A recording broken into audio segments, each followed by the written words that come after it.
Lesson 30 is about algebraic phrases and decimal parts of a number.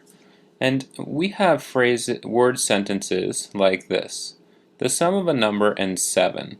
And what we need to do with that is to write an algebraic sentence. So we need to turn this word sentence into an algebraic sentence. So, the sum of a number and 7, we know sum means to add.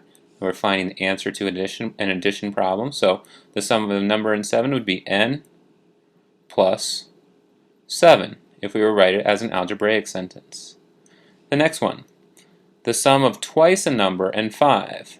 So twice a number, well, we must have to multiply a number times 2. So we're going to get 2n.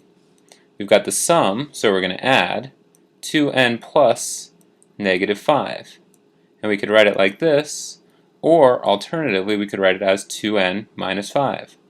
Both of them give us the same answer in the end. You can write whichever method you prefer. Both of them are correct. Let's look at the next one. The sum of negative 10 and 6 times the opposite of a number. So this one, we have 6 times the opposite of a number. We need to write that out first.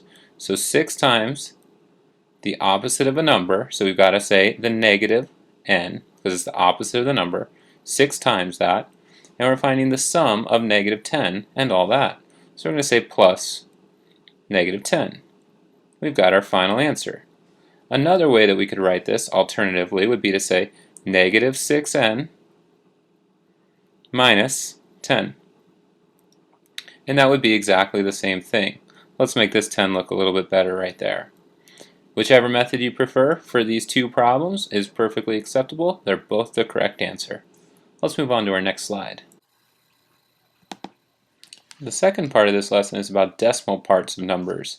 And the first problem that we have says 32 hundredths of what number is 24 and 32 hundredths.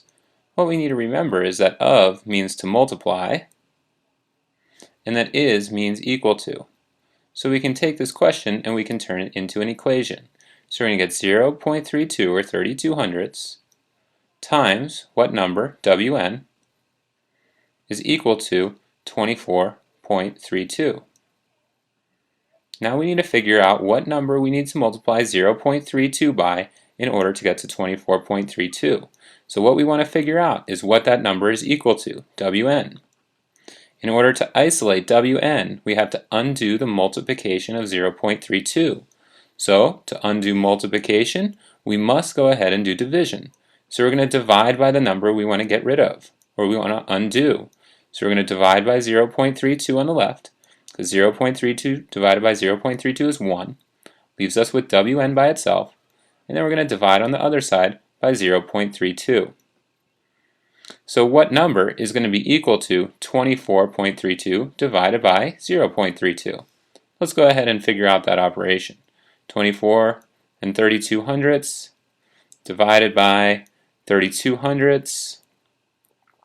We're dividing by a decimal, so we're going to have to move the decimal point out once, twice. In our divisor, we'll do the same thing in our dividend. So what we're really doing in this problem is 2,432, and we're dividing it by 32. Now in this problem, what we know 32 will never go into 24, so we're going to have to figure out how many times 32 will go into 243. If we want to figure that out, let's try the number 7. Let's try it on the side. We'll use a different color here. We'll use orange. Let's say we have 32 times 7. The reason I chose 7 is because I know 7 times 30 is 210, which is pretty close. Let's see how close we get. 7 times 2 is 14. We're going to carry our 1. 7 times 3 is 21, plus 1 more gives us 22. We get 224. That must be our answer for this part of the problem, because if we added another 32 onto 224, we'd be way above 243. So let's go ahead and fill in. 7 times 32 is 224.